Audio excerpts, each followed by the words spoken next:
नमस्कार दोस्तों, आज हम कहेंगे छठे नवरात्रि माँ कात्यायनी की कथा। आप सभी का स्वागत है हमारे YouTube चैनल नीरज मलिक 2607 में। नवरात्रि के पावन पर्व में छठे दिन माँ कात्यायनी की पूजा की जाती है। माँ कात्यायनी को शांति और साहस, धर्म की रक्षा करने वाली देवी माना जाता है। ऐसा माना जाता है कि जो भी भक्त सच्चे मन से माँ कात्यायनी की पूजा कथा करता है उसकी सभी मनोकामनाएं पूरी होती हैं। पौराणिक कथाओं के अनुसार महर्षि कात्यायनी ने देवी भगवती की कठोर तपस्या की थी। उनकी तपस्या से प्रसन्न होकर देवी ने उनके घर पर पुत्री के रूप में जन्म लिया था। इसी कारण से देवी का नाम कात्यायनी पड़ा। बाद में कात्यायनी ने महिषासुर नामक राक्षस का वध करके संसार को उसके अत्याचार से मुक्त कराया। नवरात्रि के छठे दिन माँ कात्यायनी की पूजा का विशेष महत्व होता है। इस दिन सुबह स्नान करके साफ सुथरे कपड़े पहने और पूजा स्थान पर माँ कात्यायनी की प्रतिमा या तस्वीर स्थापित करें। माँ को लाल या पीले फूल अर्पित करें, रोली और अक्षत चढ़ाए और घी का दीपक जलाए। माँ कात्यायनी को शहद का भोग लगाना विशेष रूप से शुभ माना जाता है। इसके बाद सच्चे मन से माँ कात्यायनी का ध्यान करके यह मंत्र बोले, ओम देवी कात्यायनी नमः। ऐसी मान्यता है कि कात्यायनी की पूजा करने से कुंवारी कन्याओं के विवाह में आने वाली बाधाएं दूर हो जाती है और जीवन में सुख शांति आती है। नवरात्रि के छठे दिन माँ कात्यायनी की पूजा की जाती है। माँ कात्यायनी देवी को दुर्गा का छठा रूप माना जाता है। उनकी पूजा करने से भक्तों के सभी दुख दूर होते हैं और जीवन में सुख शांति और समृद्धि आती है। आइए जानते हैं माँ कात्यायनी की पवित्र कथा। पौराणिक कथा के अनुसार प्राचीन समय में महिषासुर नाम का एक अत्यंत शक्तिशाली असुर था। उसने कठोर तपस्या करके भगवान ब्रह्मा से वरदान प्राप्त कर लिया था कि कोई भी देवता या पुरुष उसे नहीं मार सकेगा। इस वरदान के कारण महिषासुर अत्यंत घमंडी हो गया और उसने तीनों लोकों में अत्याचार करना शुरू कर दिया।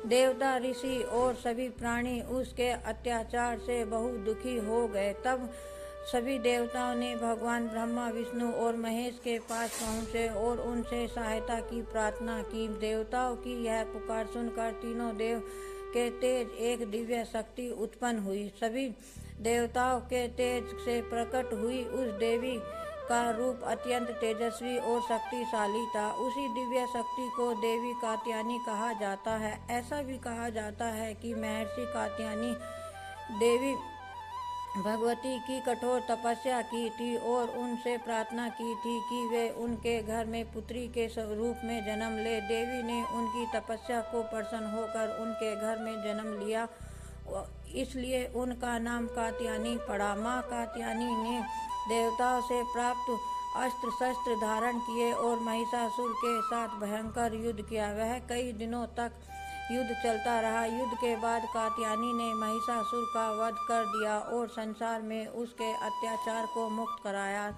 तब से माँ कात्यायनी अपने भक्तों की हमेशा रक्षा करती है। जो भी माँ कात्यायनी की पूजा करता है, माँ कात्यायनी का स्वरूप अत्यंत ही दिव्य बताया गया है। उनका रंग स्वर्ण के समान चमत्कार और वे सिंह सवार पर रहती हैं। उनके 4 भुजा होते हैं और एक हाथ में तलवार, दूसरे में कमल का फूल, तीसरे हाथ में वरदान देती है और चौथे हाथ में भक्तों को अभय प्रभाव करती है। नवरात्रि के छठे दिन माँ कात्यायनी की पूजा करने से विशेष फल फूल मिलता है। ऐसी मान्यता है कि जो भी कन्याएं सच्चे मन से माँ कात्यायनी की पूजा करती है, उनके विवाह में आने वाली बाधाएं दूर हो जाती हैं और उन्हें एक योग्य जीवन साथी की प्राप्ति होती है। इसलिए नवरात्रि के छठे दिन माँ कात्यायनी की श्रद्धा और भक्ति से पूजा की जाती है और उनसे सुख शांति और समृद्धि की कामना की जाती है। जय माता दी।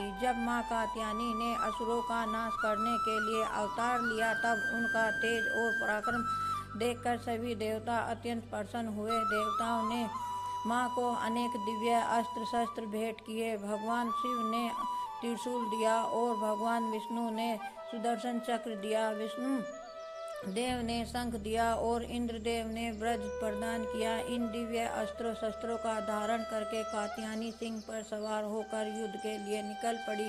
जब महिषासुर को यह समाचार मिला तो वह अत्यंत क्रोधित हो गया और उसने अपनी विशाल सेना के साथ देवी पर आक्रमण कर दिया। इसके बाद देवी और असुरों के बीच भयंकर युद्ध हुआ।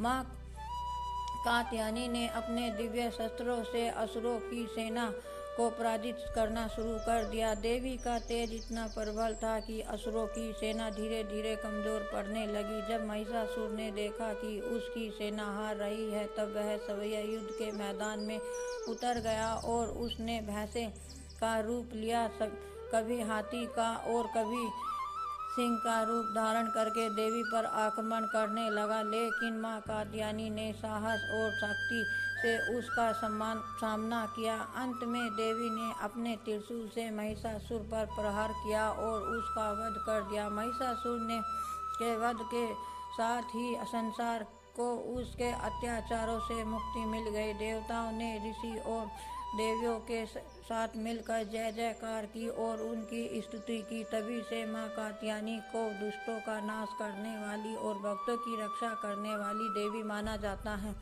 जो भक्त सच्चे मन से माँ कात्यायनी की पूजा और उसके जीवन के सभी कष्ट दूर हो जाते हैं, उसे साथ में सुख समृद्धि और प्राप्ति होती है। जय माता दी। महिषासुर का वध होने के बाद तीनों लोकों में शांति की स्थापना हो गई। देवता, ऋषि और सभी अत्यंत प्राणी प्रसन्न हुए। सभी देवताओं ने माँ कात्यायनी की स्तुति की और उनका आभार व्यक्त किया। देवी ने अपने पराक्रम संसार से अत्याचार और भय को मुक्त कराया। देवताओं ने विनम्रता से माँ कात्यायनी से प्रार्थना की कि हे माँ, सदा संसार के प्राणियों की रक्षा करने और सभी को पृथ्वी पर अधर्म की रक्षा करे। देवताओं ने प्रार्थना की स्वीकार की और उन्होंने आशीर्वाद दिया कि जो भक्त सच्चे मन से उनकी पूजा करेगा उनके सभी मनोकामना पूर्ण होगी। ऐसा माना जाता है कि नवरात्रि के छठे दिन में माँ कात्यायनी की पूजा विशेष रूप से फलदायी होती है। जो कन्या और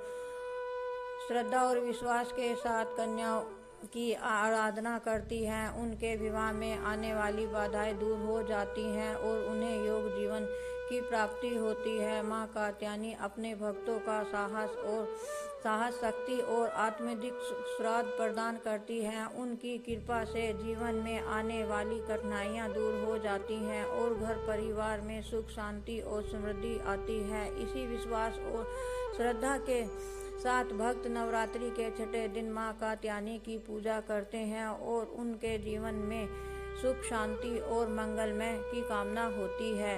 जय माता दी।